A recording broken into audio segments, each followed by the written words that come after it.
好，幸福好时光。我们最近呢，不是讲经济，就是在讲医学。那今天这一集你一定要听。好，我们今天没有做直播啦，用听的就够了。这一集我们要讲的叫咳嗽警报哦。最近是不是大家只要一咳嗽哦，就会很害怕，就怕别人以为自己感染了肺炎之类，要把自己送去关起来。那么，可是事实上，长期咳嗽的人是非常非常多。那原因何在呢？这一位医生找到了他的根源啊。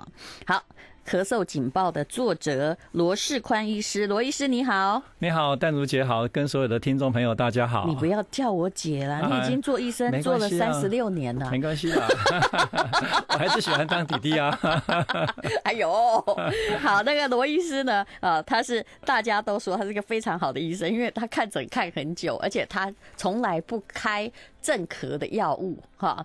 那它里面有很多理由。那我们今天呢就来讲这个咳嗽警报。等一下如果有空的话哈，你可以准备一下。但我还没有决定要不要开call in，因为我真的很想知道长期咳嗽不会好的人到底有多少，然后他们试过了多少方法哈。好，罗世宽你好。大家好。是，来我们来讲一下哈。来，咳嗽背后的真相，就用最简单的来讲哈，讲到大家这个一针见血的来说哈，其实答案36年的岁月发现，真正的久咳不愈，不是喉咙的问题，不是肺的问题，很可能叫做有3个字，这3个字是什么？梅浆菌。对，它是什么东西呀？它是等于是存在地球上最小的细菌。那它会在我们的，就你说久咳不愈的人，我们的血管里面都充满了这种细菌，越多你就是越不愈。对，通常代表是这样，但是梅浆菌感染并不代表你一定会咳嗽。那梅浆菌感染，你要咳嗽，一定要刚好你被感冒病毒，任何感冒病毒，包括现在的新冠病毒也是一样，只要你被感染了，引发了一个肺部的肿胀之后，那你就会变成非常严重的咳嗽。那我可不可以说，如果你体内有过多的梅浆菌，比如说啦罗医师，你就牺牲一下，你体内梅浆菌比吴淡如多，好，那我们2个都得了新冠肺炎，你应该会比您严重。对，我会完蛋的快，对不对？但是你平常可能也很健康，我们2个都很健康，是的，是。但只要这个梅浆菌呢，只要你立刻刚丢啊，就是你去把它惹到了，是，然后你得了一个感冒或流行病毒或者是肺炎的东西，对，你死惨了，是。就是这样，但我大概要讲的就是这个意思。对，也就是说，好像你看我看了200页，也觉得你就是这个意思而已啊。对，对，其实是很简单，对不对？对。好，来，你把你梅浆菌理论给大家说清楚。好，梅浆菌一个很奇怪，它梅浆菌就是阴阴湿湿的意思，梅嘛发霉啊，浆很湿嘛哈，所以你想想看，一个阴阴湿湿的东西会让我们人类干嘛？你就很湿气很重。你很多痰咳不出来，那或者是你常常平常不感冒的时候会怎样？你就是很多痰，对，卡卡的，常常不自觉的，对，这样子，对，然后呢，常常甚至有点头阴阴的痛，人怎么奇怪？怎么会人累的，没体力，食欲不振啊？没病，可是呢，困呢，较歹困。哎呦较签名较早起安尼规工无力。你打中了所有中老年人。是，其实也就是为什么我说，其实一个人的整体健康是完全一样的，就是要照顾的事情都是一样，不管书写的再多本，有再多种、再多本书在写整合医学、整体健康，其实讲的都是一样的。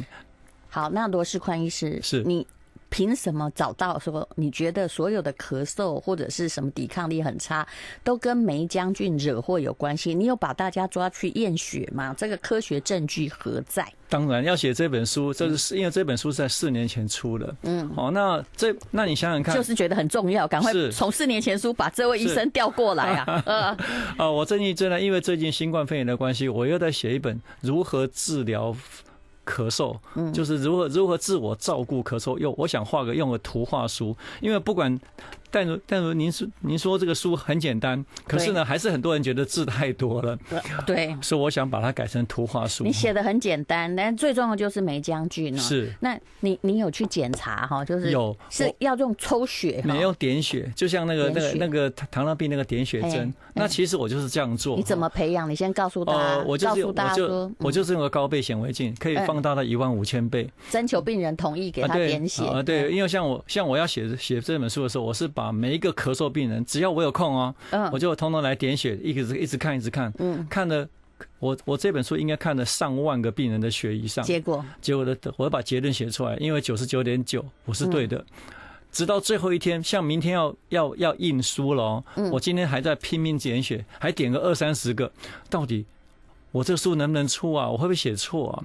其实这个就是我蛮敬佩罗医师的地方哈，他年纪跟我一样大，那应该差不多啦。那但是哈，你知道这个年纪的医生，照理说哈是台湾最有钱的医生的下一代，只有他哈真的很努力，还在看诊啊、人心人数啊，然后无论如何，反正就是很认真就对了。那你那99.9%，来我们来讲一下，他血里面产生什么状况？什么叫做梅将军过多？有一个科学比例。对，因为他这个东西，我就发现到在血里面可以看到红血球有很多的污染点。在那一个红血球里面可能会有20-30个污染点，那每一个点其实如果再用真正的放大到100万倍的那种电子显微镜来看的话，那一个点里面可能还住着30-50只的梅将军。天哪，它就记在我们小小的红血球里面，可能有20-30个点哦。那每个点就是一个梅将军的大别墅，这个别墅里面住的3代大家庭，可能住着30-50只的梅将军。请问他在里面干嘛？是怎么进去的啦？他们就是穿越进去了，他就寄生在红血球里面，住在红血球，他的吃喝拉全部是在红血球里面完成，然后把他的排泄物排到血清里面去，这个血清让你们喉咙卡卡的，喉咙不太舒服，让你关节可能硬硬的，让你可能累累的。它是某种蛔虫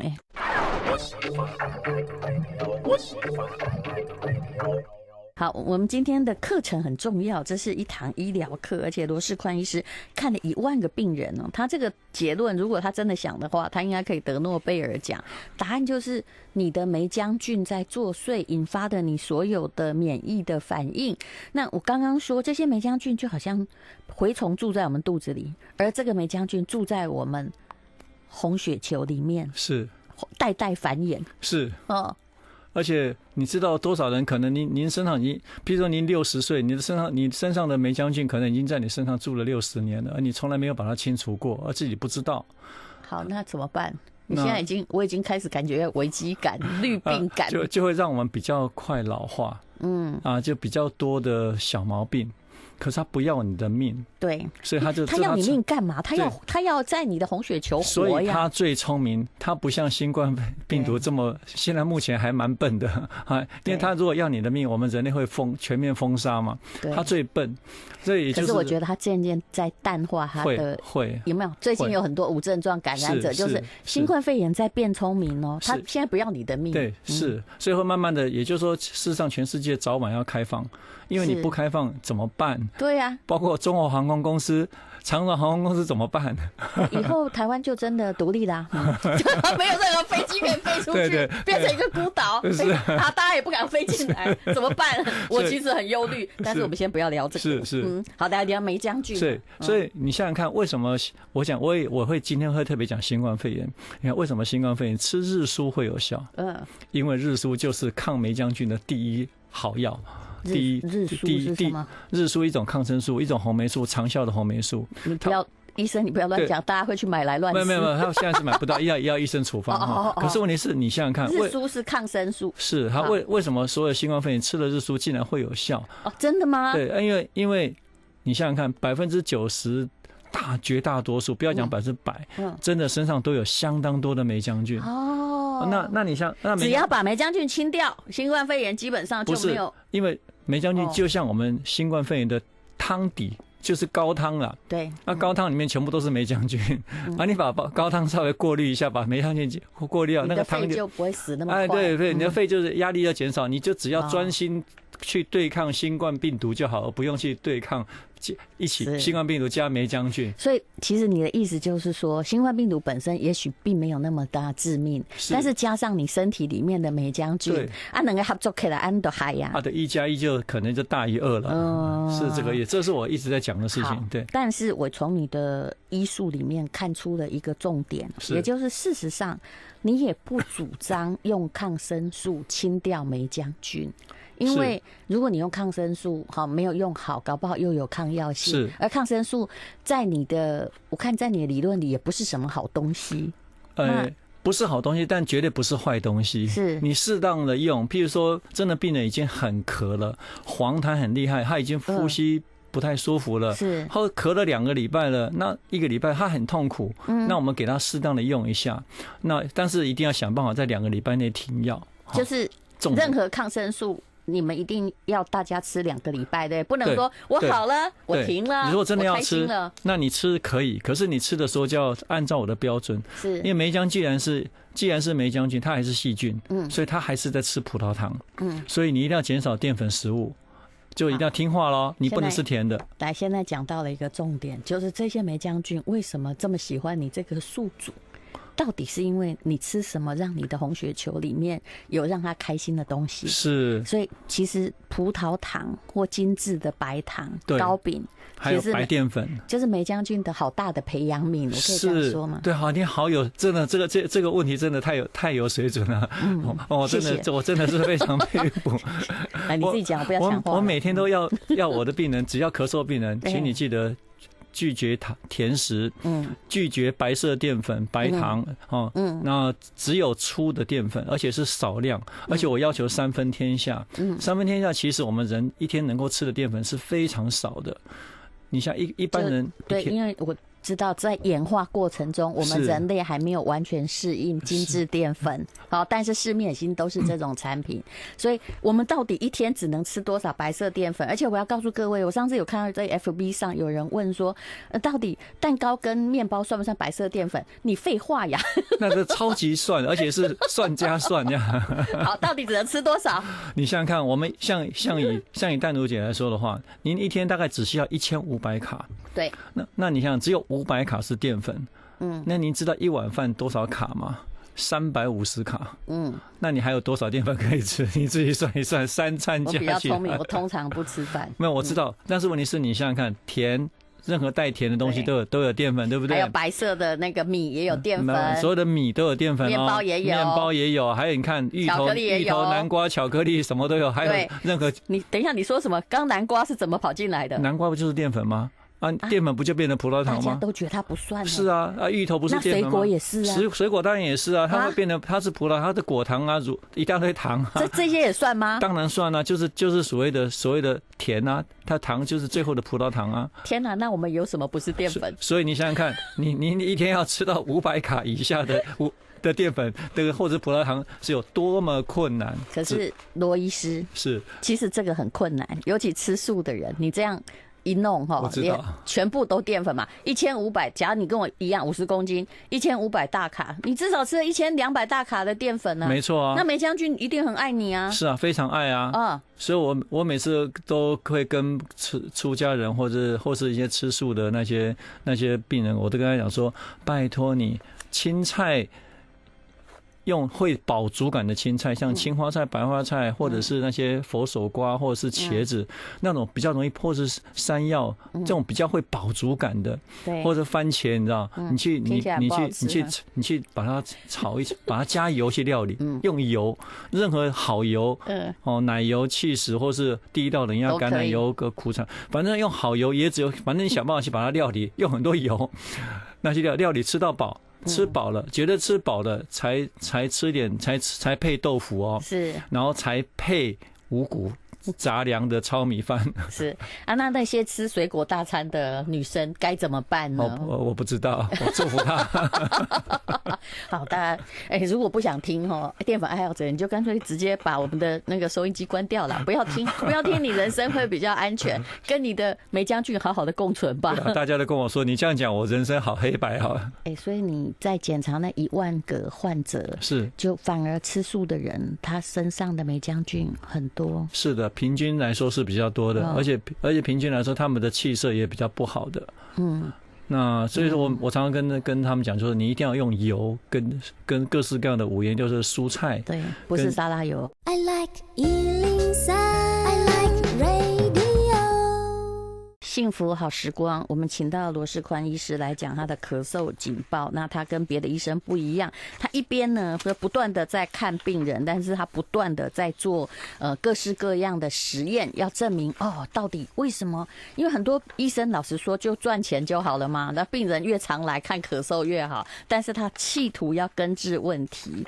好，那么刚刚讲到了。精致的糖会让霉浆菌在你身体里面开心的生存哦。那我们现在来问罗医师，到底有什么方法，非抗生素的疗法怎样可以让你跟你陪你一辈子的霉浆菌暂时少一点或离开你？是这个真的要痛下决心哈。第一，不要吃精致糖跟淀粉，对，尽量少。是。好，第二，多吃五颜六色的蔬菜。还有一定要多吃辛香的东西，像香菜、葱花、芹菜这种行气活血的东西，你才会气才会动。很多素食者连这个都不吃，对不对？那我都请他们吃辛香，为什么一定要吃？我都叫他们吃香菜，吃芹菜，吃辣椒，还有吃九层塔或是那个紫苏叶。那因为他们不吃蒜葱，你讲的这些都是我最爱的。是，那只要，所以我尽量吃这些东西都无所谓。对，你就这样，你就做料理嘛，其实你也不可能吃到太多。是，那你这样吃，你知道这些辛香料还可以排毒，是多好，可以清除我们体内的重金属。那你没有重金属，你的代谢，全部都会恢复正常。因为它会干扰我们的代谢，它们又会侵扰我们的细胞膜。那你想想看，你这样做你有多好？所以这个东西的香菜多吃，为什么要多吃？就是这个最大的原因，而且要行气。今天大家这个去多买一点而且其实除了咳嗽根据罗世宽医师的研究那个。罗医师，你不需要翻书啦。我知道他现在还有教大家行气，但是现在因为我们没有直播没有办法。我们下次请他来，我们再来直播。现在人手不足，但是你现在如果紧急没办法听没关系，我会试图把它放上。雪欣会把这个录音的片段今天特别放上吴淡如的 FB， 然后当你回家你可以重新听，或给那个你们家里劝不听的老人家听我也会给我婆婆听好，除了咳嗽、霉浆菌，还跟关节炎、慢性疲劳、老化、失眠、过敏、气喘，全部都有关系。是的，而且有很大的关系，因为这就是从病人反推回来的。我会看到所有的气喘病人，奇怪，为什么你们身上的霉浆菌可以多成？我看的都会傻眼。怎么多啦？就是我用显微镜来看，你想想看，如果说把它放到一个页面，一个镜头上，只有10个扁桃腺，10个红血球的厚度。那他们而且每个红血球都是满满的被霉浆菌污染的时候，那你想想看，它可以连续20几层、30几层这么厚的，它都在边缘厚度，因为霉浆菌被感染的时候，红血球变胖了。变成4家头，你这样讲我就觉得很可怕。那你想想看，一滴血里面有20层的厚度，然后在外围，在你的那一滴血的外围满满的。不好意思，你那个讲的好像那滴血被搞成灯黄石窟，里面满满都住着霉浆菌。没错啊，所以我看了也傻眼。很多病人告诉我说：“罗医师，你不要再放，我看了好恶心。”我说你还给病人看？当然都是病人一起，大部分的病人，有的病人我可以就让他们看了。他说。罗医师别看我回去我会努力，我好好吃，我好好改善。罗医师，你的诊所在哪里呀？在中立。真的没关系，我哪一天我也要去做滴血实验。我真的想看看我红血球里面的霉浆菌到底盖什么样的房子？欢迎您随时来。好，但是好可怕您如果太健康来的时候，万一找不到，那就恭喜您太健康了。我想证明我很健康了。是，好了，但是我们现在不要在这里自夸，搞不好他也在我身上盖101大楼了哈。那其实你后来再去返回推，很多梅将军已经盖成我刚刚讲盖成城堡或101的人，其实他除了喜欢吃淀粉、精制糖之外，还有现象就你会发现他们家会有壁癌，会有。对我看到这里，我真的觉得很可怕。然后杂物很多，然后灰尘很重，而且我跟他们讲说，我跟他说，你家里有没有清很干净？有，你知道，甚至我有时候我要每个人都觉得我要写书的，甚至我找那个跟我很熟的病人，我说我去你家看一看，就一进去看我就傻眼。怎样？我说你看你家里，你看你这个衣柜上面的灰尘，我一摸，你这10年没清过了吧？对，很多就是在我们看不见的地方，好多的杂物很多大大小小的箱子啊，什么纸箱一大堆垃圾袋包着一包一包啊，当然里面装的是干净的，可是外面的灰尘可能2-3年也没动了。还有老房子本身的壁癌，对不对？非常厉害，它是藏在那个，就算你用木板把它钉起来，它藏在里头，所以你都看见了。没错，就像我们的桌角，你想想看，你只要有半年没有拉出来，你拉出来看看，里面就是灰尘，满满的。好，所以罗世宽医师呢，他看病人，他看得很慢，然后去研究他的生活成因。还有，你觉得像每一次就还是会有病人跟你抱怨说，我吃别人的医生的药啊，一时啊都不咳嗽啊，但是吃你的药我要搞很久才会好。可是你很坚持，对，我很坚持，我就跟他讲，要看咳嗽一定要看3次，到4次，那你实在太厉害，你太健康，愿意跟着我走的，你可能2次会好，但是你从今天开始就是没有白淀粉，没有甜食，然后以蔬菜炒油一点，配个荤素蛋白质，配2口饭，那你这样你试试看，你每天然后加上运动，因为你要运动气才会顺，气才会强，身体才会强壮。运动跟香辛料的作用有点差不多。对，然后呢，加上你一定要吃补中益气的东西，就吃点清补。我都讲呢，熬个。我记得你也有念过中医，对不对？对，那因为我们学校的关系，你是中医药大学。对，那就是清补是你要清补，就是你炖点猪肉汤、鸡肉汤，你也可以放点中药。那像我很喜欢叫人家喝，因为我发现到我们台湾人大部分的人都肾虚，脾虚、肺虚，然后都你明明是西医，你都讲这些，心火旺、肝火旺，所以我都叫人家你要去炖何首乌鸡汤。那你中气不足，你要炖点生须红枣炖鸡汤、赤五加炖鸡汤、羊奶头炖鸡汤。如果说你肺气不足，就是四神汤、莲子汤、莲藕汤。路边也有啊，对，有啊。可是路边的四神汤只有1人。不一样，是不是？它根本就没有莲子，也没有芡实，也没有山药，那怎么算是？它是薏仁汤，薏仁那个猪肠汤。所以你可以去迪化街买一个自己来炖一下，对不对？即使是夏天，这些是清补，清补都可以吃，只要你不要在那个今天38度，最高温的，像今天下雨天，对不对？对，今天就是炖清补凉补的好日子。是。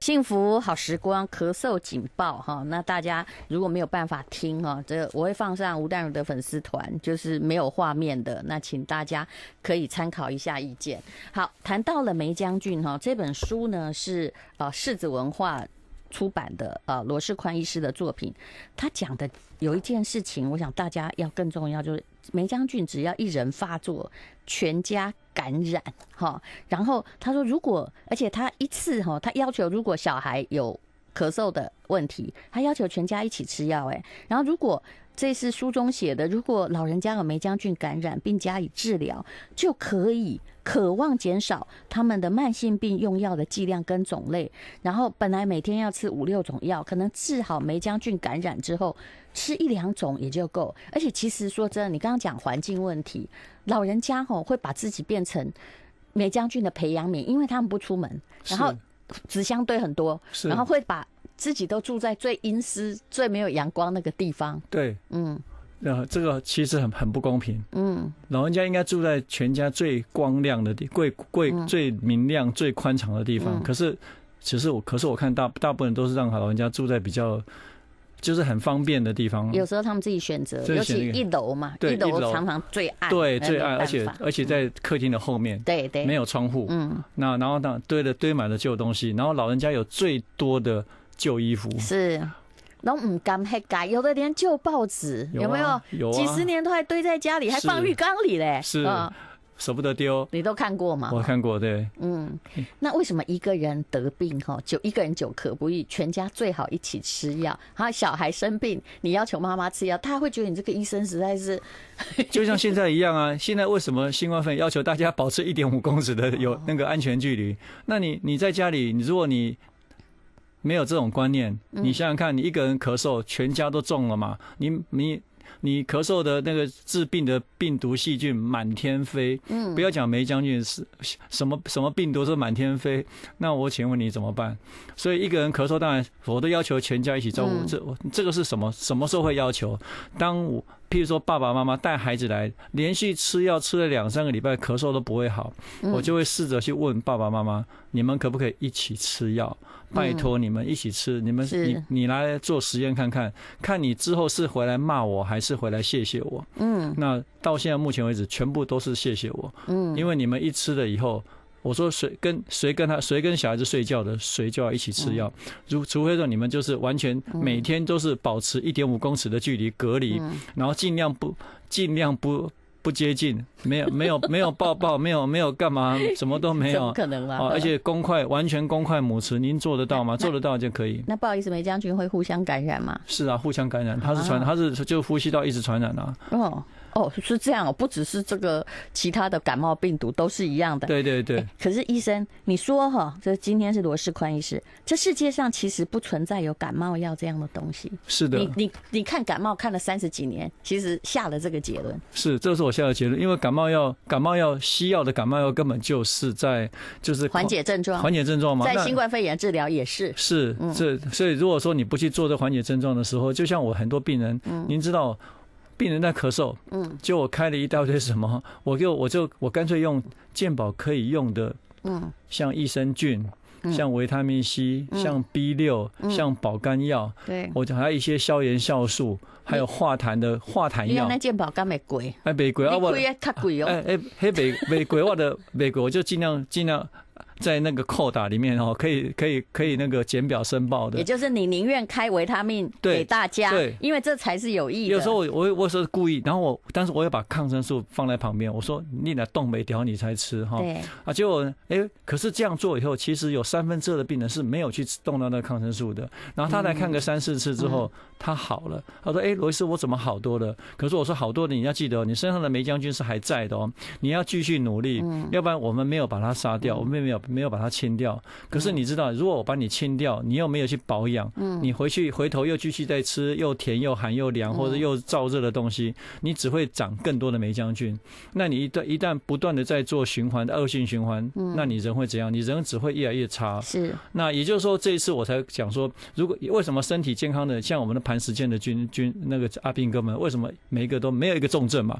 对。那当然几乎都没症状嘛？为什么？他们身体这么晒太阳，身体这么强壮，就是很难嘛，对不对？而且很奇怪他们回来大家紧张半死，他们也没有传染什么人。没有啊，你看还不会传染给你朋友，还更厉害的。这告诉我说，身体健康最重要嘛，对不对？其实只要身体很健康，你自己就可以控制。女朋友也很年轻嘛，已经比他们还更年轻嘛，是不是？所以就这样，所以讲这个就告诉大家不要那么紧张。其实你说对，其实我这3年没有盖过健保卡，我真是好国民，只有缴健保费没有盖过。是，其实就是运动，然后只要我稍微有感冒症状，喉咙有点痒，就是维他命 B、C、D 嘛。对，因为只要你脑袋里知道感冒药是缓解用的，是，那你就忍一点痛苦就好了。何况搞不好不会发。是啊，像这一次我也觉得很可惜，就是其实这次中药是很有用的，可是好像西方国家还有我们台湾都刻意去忽略它了。最近有在研究了，有点晚。对，但是我觉得真的是忽略了，好可惜。像中国那些新冠肺炎的那个1号其实我都有准备的，而且我看到是怎么分析都是有。我也跟中医的朋友讨论过，怎么分析都觉得他们这个是非常有意义的。是，也就是说，天降一个瘟疫下来的时候，其实解药就在人间。是。我们要去把它找出来。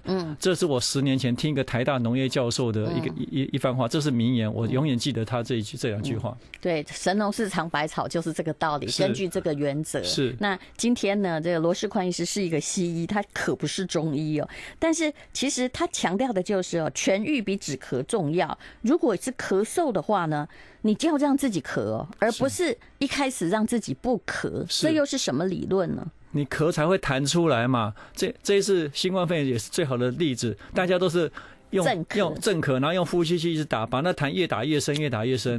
然后而且会出问题的都是3高肥胖的老年病人，他们痰根本没有力气咳出来的，你又把它打进去，他们又黏又稠，怎么办？到最后就是肺炎，吸不到空气。你看，你讲到的就是一个重点，就是搞不好过度的治疗，反而让他没有办法好。是。